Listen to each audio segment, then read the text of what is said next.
சொல்லலாம். நீ ஏன் போன் வாங்கி போட்டோ எடுத்தா பிரச்சனை கிடையாது. ரெண்டு போன் வாங்கிட்டா லாஸ்ட் கூட போட்டோ எடுக்க. ஓகே ஸ்டார்டிங் எல்லாம் தள்ளி விட்டு வந்து எடுக்கணும். நான் ஒரு பீஸ் காட்டிட்டு அதுக்கு அப்புறம் போடலாம்.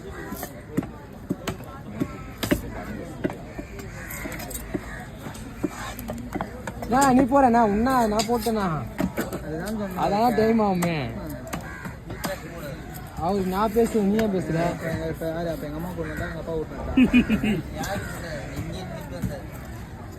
மொக்க என்னண்ணா இதுனா மொக்க வாங்குறாரு விஜயனு.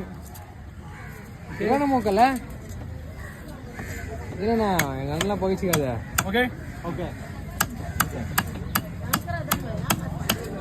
தேவையா அந்த மொக்க விஜயனா? மொக்க உனக்கு தேவையா? விடு அல்ல விடு.